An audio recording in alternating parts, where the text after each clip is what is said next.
नमस्कार, स्वागत है आपका अपने चैनल फ्री ऑनलाइन स्टडी पर।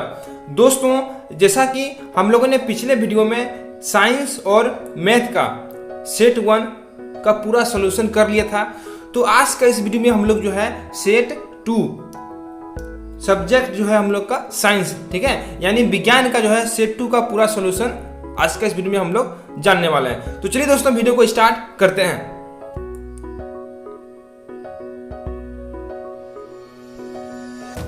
दोस्तों, सामान्य निर्देश के बारे में हम लोगों ने पहले से ही पूरा अच्छा से समझ चुके हैं। हम लोग सीधे जो है प्रश्न पर चलते हैं। तो देखिए, पहला सवाल यहाँ पे क्या पूछा गया है, यदि किसी अवतल दर्पण की फोकस दूरी यानी एफ तथा वक्रता त्रिज्या आर हो तो। अब यहाँ पे जो है यानी एफ और आर का जो है रिलेशन पूछा गया है। दोस्तों, ये क्वेश्चन जो है सेट 1 में भी जो है पूछा गया था। तो देखिए, हमने यहाँ पे पहले से ही जान चुके हैं कि फोकस दूरी जो है यानी एफ जो है यह क्या होता है, वक्रता त्रिज्या का आधा होता है। वक्रता त्रिज्या का क्या होता है, आधा, यानी फोकस दूरी का दुगुना करेंगे तो वक्रता त्रिज्या यानी आर जो है प्राप्त हो जाएगा, रेडियस ऑफ कर्वेचर। तो देखिए, तो यहाँ पे जो है ये आपका ऑप्शन जो है B F equal to R by 2 जो है इसका क्या हो जाएगा, सही आंसर हो जाएगा। ठीक है, अगला सवाल है, प्रकाश के परावर्तन के कितने नियम हैं। तो देखिए, प्रकाश के परावर्तन के 2 नियम होते हैं। ठीक है, क्या क्या होता है, तो आपतित किरण, परावर्तित किरण और अभिलंब तीनों जो है एक ही बिंदु पे होता है। दूसरा आपतन कोण और जो है परावर्तन कोण, ठीक है, क्या होता है, दोनों हमेशा बराबर होता है। ये देखिए, आपतन कोण हो गया, ये हो गया परावर्तन कोण, ये जो है क्या होगा, कोण आई इक्वल टू जो है कोण आर, और यहाँ पे जो है ये आपतित किरण, परावर्तित किरण और ये हो गया अभिलंब, क्या हो गया, तीनों जो है यहाँ पे एक ही बिंदु पे है। ठीक है, और ये क्वेश्चन जो है आप लोग का पिछला जो सेट था उसमें अपवर्तन के नियम के बारे में पूछा गया था, उसका भी जो है 2 ही नियम होता है। ठीक है, याद रखिएगा। अगला सवाल है, समतल दर्पण द्वारा बना प्रतिबिंब होता है। तो देखिए, समतल दर्पण जो है हमेशा जो है सीधा प्रतिबिंब बनाता है। याद रखिएगा, हमेशा सीधा प्रतिबिंब बनाता है, और जो प्रतिबिंब सीधा होता है वो हमेशा क्या होता है, काल्पनिक। ठीक है, इसे हम लोग आभासी भी कहते हैं। तो यहाँ पे काल्पनिक हो जाएगा, ये नहीं रहेगा तो आभासी भी आपको जो है सही कर देना है। अगला सवाल है, वाहनों के पश्च दृश्य दर्पणों के किस उपयोग किया जाता है, यानी पश्च दृश्य यानी पीछे का जो है दृश्य को देखने के लिए कौन सा दर्पण उपयोग में लाया जाता है। तो देखिए, पीछे का दृश्य देखने के लिए जो है उत्तल दर्पण का उपयोग हम लोग करते हैं। किसका करते हैं, उत्तल दर्पण का, यानी कन्वेक्स मिरर का। ठीक है, अब देखिए क्यों करते हैं ये भी समझ लेते हैं। उत्तल दर्पण जो यह हमेशा सीधा प्रतिबिंब बनाता है, ठीक है, और इसका दृष्टि क्षेत्र जो है वह क्या होता है, ज़्यादा होता है। यह यानी जो ड्राइवर होता है वह अपने पीछे का जो है बहुत ही अधिक भाग का जो है का प्रतिबिंब जो है देख सकता है, जिससे उसको जो है चलाने में सुविधा होती है। ठीक है, अगला सवाल है यहाँ पे, निम्न में से कौन सा पदार्थ लेंस बनाने के लिए प्रयुक्त नहीं किया जा सकता। अब देखिए, जो है लेंस बनाने के लिए क्या क्या चीज़ जो है चाहिए, हम लोग यहाँ पे देख रहे हैं, जल, कांच, प्लास्टिक, ये सब का जो यूज होता है, लेकिन मिट्टी का दोस्तों कभी भी जो है यूज नहीं किया जाता है। ठीक है, तो ऑप्शन नंबर जो है डी जो है इसका क्या हो जाएगा, सही आंसर हो जाएगा। अगला सवाल है यहाँ पे, काल्पनिक प्रतिबिंब होता है। अब देखिए, अभी मैंने बताया यहाँ पे कि काल्पनिक प्रतिबिंब जो है हमेशा क्या होगा, सीधा। क्या होगा दोस्तों, यहाँ पे सीधा हो जाएगा, यानी ऑप्शन नंबर ए जो है इसका क्या हो जाएगा, सही आंसर हो जाएगा। ठीक है, आभासी प्रतिबिंब या काल्पनिक प्रतिबिंब दोनों एक ही नाम है, और यह हमेशा क्या बनाता है, हमेशा सीधा प्रतिबिंब बनाता है। और उल्टा कौन बनाएगा, तो वास्तविक प्रतिबिंब रहेगा वो हमेशा जो है उल्टा प्रतिबिंब बनाता है। ठीक है, वास्तविक रहेगा तो वो हमेशा क्या बनाएगा, उल्टा बनाएगा। ठीक है, और काल्पनिक क्या बनाएगा, सीधा बनाएगा। अगला सवाल यहाँ पे देखते हैं। अगला सवाल क्या है, यदि f का मान 12 सेंटीमीटर है तब r का मान क्या होगा। अब देखिए, अभी मैंने जो है क्वेश्चन नंबर 1 में बता दिए थे कि f और r में क्या संबंध होता है। तो देखिए, r जो है क्या होता है, r इक्वल टू जो है 2f होता है। तो यहाँ पे f का मान कितना दिया है, 12। तो 12 और क्या करना होगा, गुना करना होगा 2 से, यानी 12 इंटू 2 करेंगे तो 24 आ जाएगा। तो यहाँ पे जो है सही आंसर क्या हो जाएगा, 24 सेंटीमीटर, यानी ऑप्शन नंबर ए। ठीक है, अगला सवाल देखिए यहाँ पे दोस्तों, क्वेश्चन नंबर 8 में क्या है, वाहनों के अग्रद्वीपों में किस दर्पण का उपयोग किया जाता है। यानी वाहनों में जो है सबसे आगे का जो है जो लाइट होता है उसमें कौन सा दर्पण यानी कौन सा मिरर का जो है यूज करते हैं। तो देखिए दोस्तों, इसमें जो है हम लोग अवतल दर्पण का यूज करते हैं। किसका करते हैं? अवतल दर्पण का। अब देखिए समझिए क्यों करते हैं। क्योंकि अवतल दर्पण में क्या होता है कि इसमें जितना भी जो है प्रकाश किरण जो है मुख्य अक्ष के समानांतर आती है, वह हमेशा जो है क्या होता है, फोकस दूरी से जो है क्या होती है, गुजर जाती है, जिससे फोकस दूरी में जो है फोकस में बहुत ही शक्तिशाली यहाँ पे क्या मिलता है, प्रकाश पुंज प्राप्त होता है। ठीक है, जो हमें जो है आगे का भाग को जो है देखने में मदद करता है, इसीलिए जो है हम लोग अवतल दर्पण का यूज करते हैं।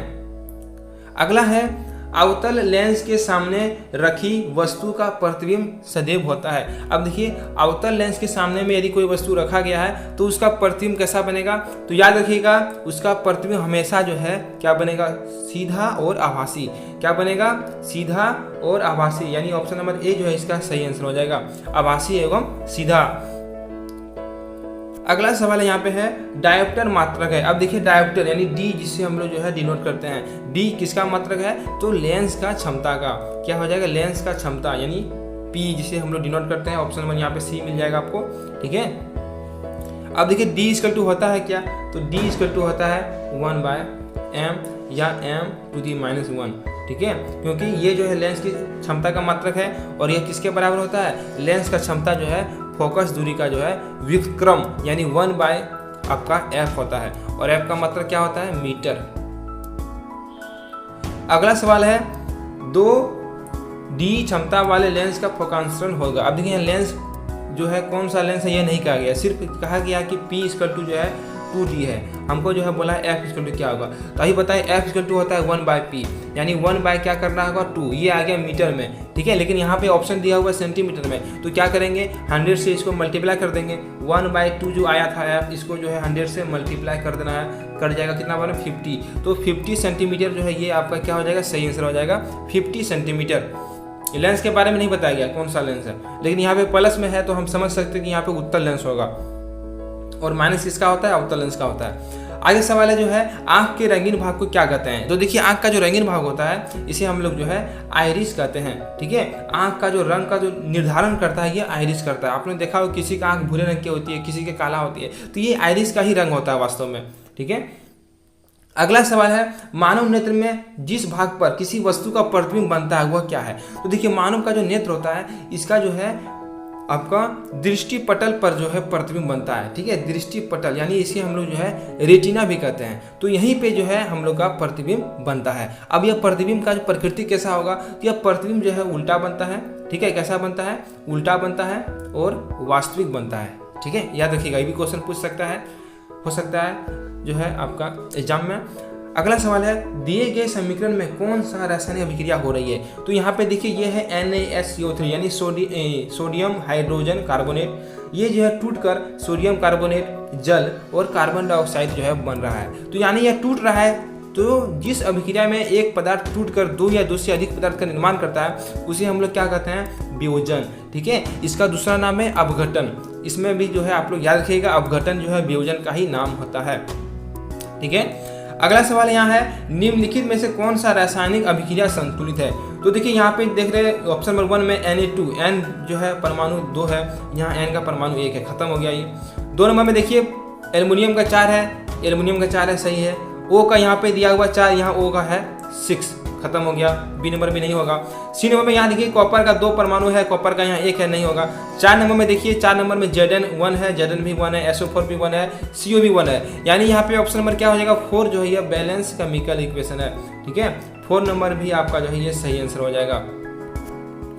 अगला सवाल यहाँ पे 16 नंबर पर देखिए क्या है, दिए गए समीकरण में किस पदार्थ का उपचयन और अपचयन हो रहा है। तो यहाँ देखिए समीकरण दिया गया क्या, PbO + Cu = Pb + Cu। अब यहाँ पे देखिए यहाँ पे बोला गया Cu है, यहाँ दिखा रहा है CO यानी कार्बन, तो यहाँ पे जो है ये गलत आपका जो है समीकरण दिया गया है। ठीक है, यहाँ पे आपका क्या हो जाएगा, यहाँ पे कॉपर ना होके यहाँ पे क्या होगा आपका, यहाँ पे जो है कार्बन होगा। ध्यान, इसीलिए हम यहाँ पे बता रहे हैं आपको कि यहाँ पे कॉपर ना होके क्या हो जाएगा कार्बन। PbO + C क्या बनेगा, Pb + CO। तो हमने बताया था आपको कि उपचयन में क्या होता है कि O2 का जो है वृद्धि होता है। ठीक है, और अपचयन में O2 का जो है कमी होता है। तो देखिए जिसमें जो है यहाँ पे ऑक्सीजन का जिसमें भी आपका जो है वृद्धि हो रहा है, तो यहाँ देखिए ये सी है, ठीक है। तो सी जो है आगे जाके क्या हो रहा है, CO, यानी इसमें ऑक्सीजन का वृद्धि हो रहा है, तो इसमें हो रहा है आपका उपचयन, ठीक है। और अपचयन किस में हो रहा है, तो Pb वो घट रहा है, इसमें वो जो है कमी हो रहा है, वो का ऑक्सीजन का इसमें कमी हो रहा है, तो इसमें क्या हो जाएगा, अपचयन। तो यहाँ पे हम दोनों अच्छा समझ लिए, ऑप्शन भी यहाँ पे गलत दिया गया आपका, ठीक है। ऑप्शन भी क्या दिया गया, गलत दिया है। यहाँ पे उपचयन में क्या हो जाएगा, उपचयन में होगा C, और अपचयन में क्या हो जाएगा, PbO, ठीक है। अगला सवाल यहाँ है, विकृत गंधिता कौन सी अभिक्रिया के कारण होता है। अब देखिए विकृत गंधिता जो है उपचयन के होने के कारण होता है। क्या होगा इसका सही आंसर, इसका सही आंसर हो जाएगा उपचयन, ठीक है। इसमें क्या होता है कि ऑक्सीजन का वृद्धि हो जाता है, जिससे उस पदार्थ का जो है गंध और स्वाद बदल जाता है, और वह हमारे उपयोग के लायक नहीं रहता है, ठीक है। इसके बचने के लिए हम लोग क्या करते हैं, तो इसके बचने के लिए हम लोग प्रतिऑक्सीकारक का उपयोग करते हैं, या हम लोग जो है जैसे आप लोग देखे होंगे नाइट्रोजन गैस, कोई भी अक्रिय गैस को हम लोग भर देते हैं, ताकि जो इसमें अभिक्रिया न हो। अगला सवाल 18 नंबर में, चूने से सफेदी करते समय चूना में पानी डालने पर ऊष्मा निकलती है, इसमें से कौन सा अभिक्रिया होती है। अब देखिए चूना यानी आपका जो है CaO हो गया, प्लस में क्या देंगे, H2O देंगे, तो क्या बनेगा, CaOH होल 2, और प्लस यहाँ पे जो है आपका हीट निकलेगा। तो ये जो है इसमें हम लोग क्या देख रहे हैं कि यहाँ पे दो पदार्थ है ना, ये मिलकर एकल पदार्थ का निर्माण कर रहा है, और यहाँ पे जो है आपका हीट उत्पन्न हो रहा है। तो इस तरह का अभिक्रिया जिसमें आपका हीट उत्पन्न हो, तो उसको हम लोग कहते हैं ऊष्माक्षेपी, ठीक है। और जिसमें दो पदार्थ मिलकर एक पदार्थ बने, उसको कहते हैं संयोजन। तो दोनों मिला के हम लोग क्या कर सकते हैं कि यहाँ पे जो है ऊष्माक्षेपी संयोजन अभिक्रिया हो रहा है। क्या हो रहा है, ऊष्माक्षेपी संयोजन अभिक्रिया। अब देखिए यहाँ पे ऑप्शन नंबर A और ऑप्शन नंबर जो है C, दोनों एक ही दिया गया है, ठीक है। तो यहाँ पे जो है A और C दोनों हो सकता है, ठीक है। यहाँ पे ऑप्शन में आपका मिस्टेक हो गया है, तो आपको जो है ये बात को ध्यान रखना है। इसमें इस तरह का यदि आपका एग्जाम में होगा तो आपके नंबर जो है सही मिल जाएगा। आप जो भी लिखिएगा A C आपको सही मिलेगा, नहीं भी लिखिएगा तब पर भी इस सब में क्या होता है कि सबको जो है मार्क्स मिल जाता है, क्योंकि बोर्ड का तरफ से ये गलती किया गया है।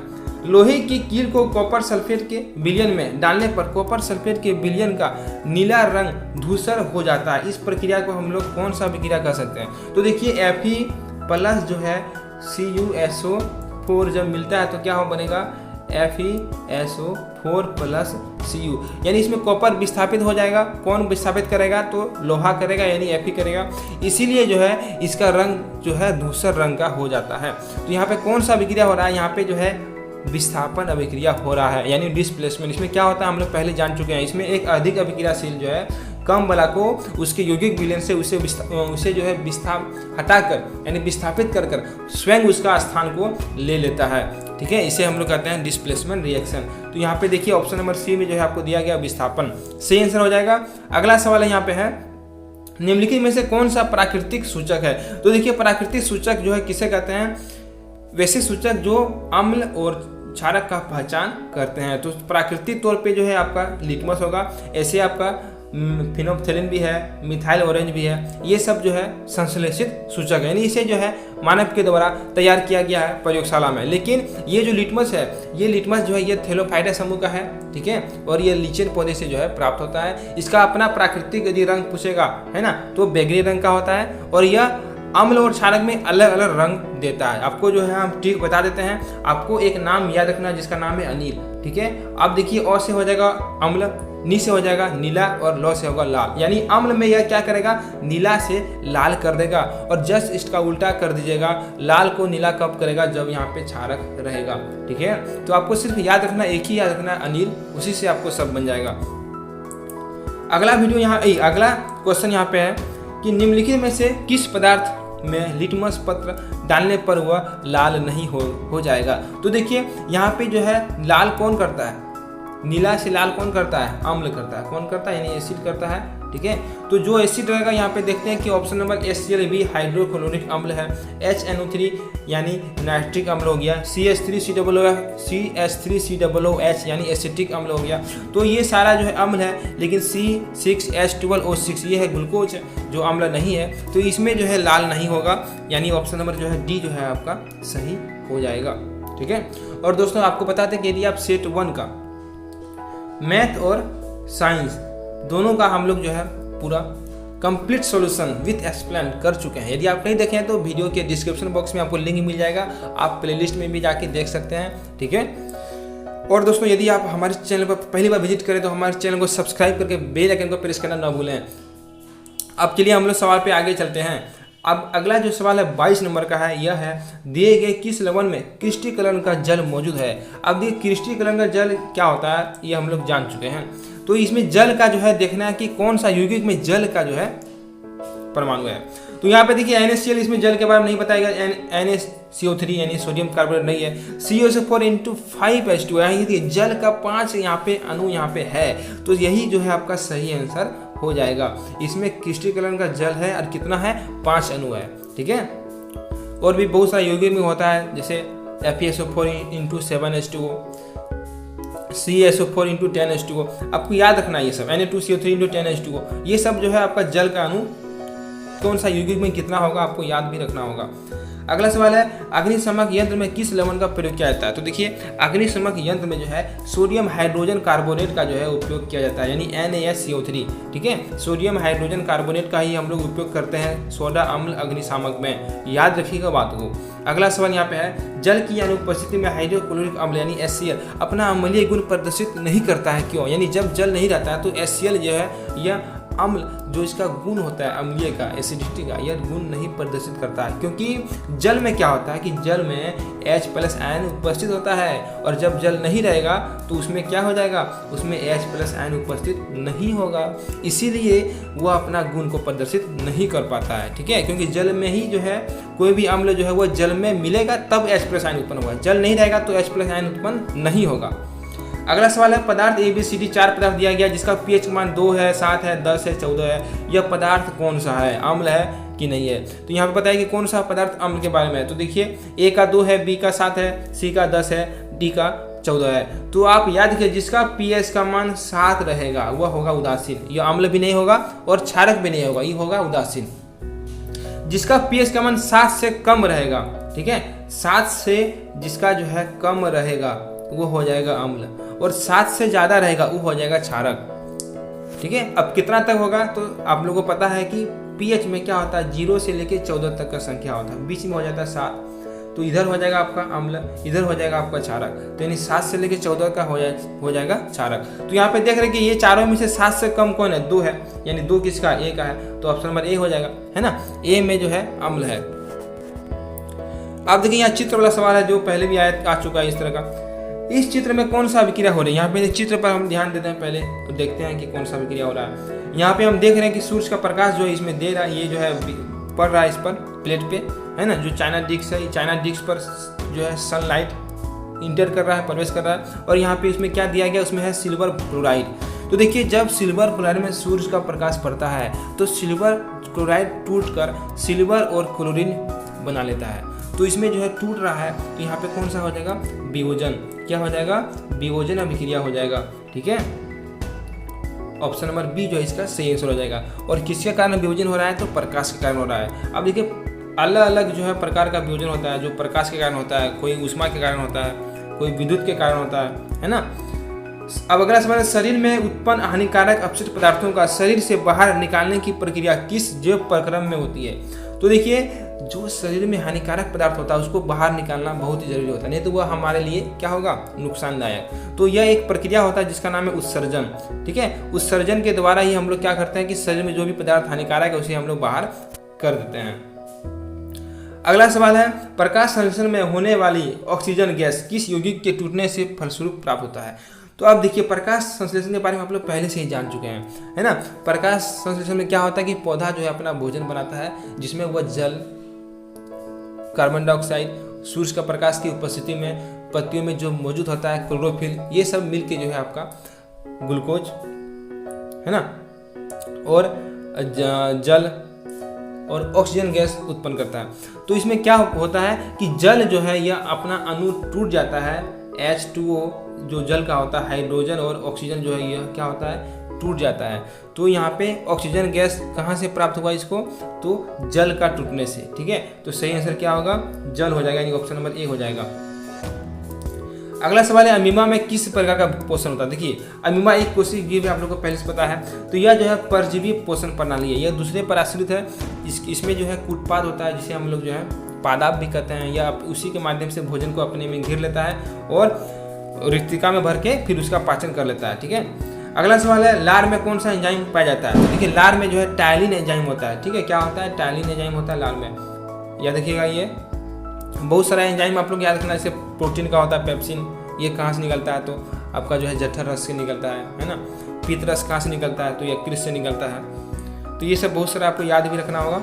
अगला सवाल है श्वसन प्रक्रिया में पाइरूवेट का कार्बन डाइऑक्साइड और जल ऊर्जा का विखंडन कहाँ होता है। तो देखिए श्वसन प्रक्रिया में जो है जब पाइरूवेट टूट जाता है CO2 जल और एनर्जी में, तो यह हम लोग में जो है माइटोकॉन्ड्रिया में होता है। कहाँ होता है, माइटोकॉन्ड्रिया में होता है। ठीक है, जिसे इसको हम लोग क्या कहते हैं, इसे हम लोग जो है पावर हाउस भी कहते हैं, शक्ति केंद्र कहते हैं, ऊर्जाघर कहते हैं। ठीक है, याद रखिएगा। अगला सवाल है यहाँ पे पौधे में जल तथा खनिज लवण का संवहन किसके द्वारा होता है। तो देखिए पौधे में जल और खनिज लवण का जो है वहन कौन करेगा, जाइलम करेगा। ठीक है, अब देखिए याद कैसे रखिएगा, तो जाइलम किससे हो रहा है, जौ से होता है जाइलम, और जौ से होता है आपका जल। तो जाइलम का हो जाएगा जल। लेकिन यदि पूछेगा कि भोजन का कौन करेगा, तो भोजन का कौन करेगा, फ्लोएम करेगा। ठीक है, भोजन का जो है परिवहन कौन करता है, फ्लोएम करता है। ये दोनों कौन सा उत्तक है, ये दोनों पौधा का संवहन उत्तक है।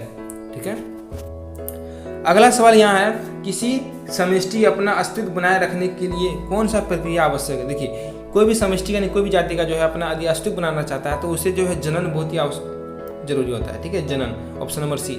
इसी के द्वारा वह अपने इसी संतान को उत्पन्न करता है, जिससे जो है वह अपना अस्तित्व को बचा सकता है। अगला सवाल यहाँ पे देखिए फिर चित्र वाला है, कौन सा जनन को दर्शाता है। ये भी जनन का ही है, लेकिन कौन सा जनन है। तो यहाँ पे देखिए जब हम लोग ध्यान से देख रहे हैं यहाँ पे, तो ये होता है प्लेनेरिया। क्या होता है, इसे कहते हैं प्लेनेरिया। इसमें क्या होता है कि इसका जो है एक भाग जो है बहुत सारा भाग में टूट जाता है। यहाँ देखिए 3 भाग में टूटा हुआ है, और फिर प्रत्येक भाग अपना अलग अलग विकसित शरीर का निर्माण कर लेता है। तो इस तरह का जो प्रक्रिया होता है उसे हम लोग कहते हैं पुनरुद्भवन, यानी ऑप्शन नंबर जी जो है इसका सही आंसर हो जाएगा, पुनरुद्भवन। ठीक है, इसमें एक ही जो शरीर होता है वो आगे जाके टूटकर फिर प्रत्येक भाग अलग अलग विकसित शरीर का निर्माण कर लेता है। अब देखिए यहाँ पे अगला सवाल है 35 नंबर का, परागन का एक पुष्प से दूसरे पुष्प पर स्थानांतरित होना क्या कहलाता है। यानी जब परागकण जो है एक पुष्प से दूसरा में चला जाता है तो इसे हम लोग क्या कहते हैं, तो इसे हम लोग क्या कहेंगे, इसे हम लोग कहेंगे परागन। ठीक है, क्या कहेंगे, परागन, यानी ऑप्शन नंबर बी कहेंगे।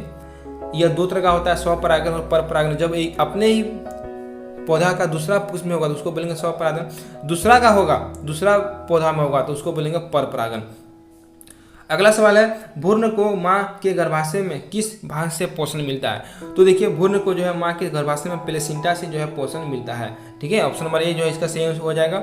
अगला सवाल है एक उत्तम ऊर्जा के स्रोत की क्या विशेषता होता है। विशेषता बताना है यानी लक्षण बताना है। तो देखिए जो उत्तम ऊर्जा है वह जो है बहुत सारा विशेषता उसका होता है, जैसे वह जल्दी से आग नहीं लगना चाहिए, उसमें स्वयं आग नहीं होना चाहिए, महंगा नहीं होना चाहिए, ये सब विशेषता हो गया।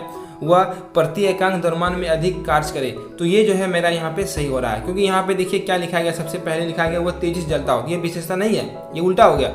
उसमें स्वयं आग लग जाए ये नहीं होगा, उसमें स्वयं आग नहीं लगना चाहिए। वह महंगा हो ना, वह क्या होना चाहिए, वह सस्ता होना चाहिए, वो महंगा नहीं होना चाहिए। लेकिन ये जो है सही है, प्रति एकांक द्रव्यमान अधिक कार्य करे, यानी उसका जो है उसमें मान जो है ज़्यादा होना चाहिए। तो ऑप्शन नंबर जो है इसका सी हो जाएगा सही आंसर। ठीक है, और भी बहुत सारा विशेषता होता है, उसका परिवहन में आसानी होना चाहिए, उसका जो है रख रखाव में जो है आसानी होना चाहिए, है ना। ज्वलन ताप ये पहले बता दिया, ज्वलन ताप उसका न ज़्यादा होना चाहिए न कम, एक लिमिट में होना चाहिए। पर्यावरण को प्रदूषित नहीं करना चाहिए, ये सब बहुत सारा विशेषता जो है उत्तम ऊर्जा स्रोत का होता है। अगला सवाल यहाँ पे देखिए पवन ऊर्जा का उपयोग करने के लिए पवन की चाल कम से कम कितनी होनी चाहिए। तो देखिए कम से कम जो है 15 जो है आपका किलोमीटर प्रति घंटा होना चाहिए। ठीक है, इसके ज़्यादा हो सकता है, लेकिन इससे कम हो जाएगा तो फिर ये जो है पवन ऊर्जा सही ढंग से काम नहीं कर पाएगा। ठीक है, अगला सवाल है यहाँ पे निम्नलिखित में से कौन समाप्य ऊर्जा स्रोत है, यानी जो खत्म होने वाला ऊर्जा स्रोत है, यानी एक समय उसका क्या होगा, खत्म हो सकता है, यानी एक समय जो है उसका स्रोत जो है खत्म हो सकता है। तो देखिए सौर ऊर्जा ये नहीं हो सकता है, यह चलेगा। नाभिकीय ऊर्जा, ज्वरीय ऊर्जा, ये तीनों जो है आपका असमाप्य ऊर्जा स्रोत है। लेकिन कोयला जो है यह एक सीमित में इसका भंडार है जो एक समय खत्म यानी पूरा तरह से जो है समाप्त हो सकता है। अब देखिए हम लोग अंतिम सवाल पे आ चुके हैं, पराग कोष में होते हैं। तो देखिए पराग कोष में क्या होते हैं, परागकण होते हैं, ठीक है। ये परागकण जो है कहाँ होते हैं, तो ये परागकण पराग कोष में होते हैं जो परागन करते हैं। इससे क्या होता है कि इससे निषेचन का प्रक्रिया होता है और बाद में जाके युग्मनज यानी जो है आपका जागोट का निर्माण होता है। तो हम लोग दोस्तों पूरा क्वेश्चन इस वीडियो में हम लोग जो है 1 to 40 जो है कर चुके हैं, है ना, 1 to 40 सेट 2 का साइंस। अगले वीडियो में हम लोग सेट 2 का मैथ करेंगे। और दोस्तों यदि आप पिछला वीडियो नहीं देखे हैं तो आप देख लीजिएगा और वीडियो को ज़्यादा से ज़्यादा लाइक करें, शेयर करें, चैनल को सब्सक्राइब करना ना भूलें। तो दोस्तों अब मिलते हैं अगले वीडियो में कुछ नया जानकारी के साथ, तब तक के लिए बाय, थैंक यू।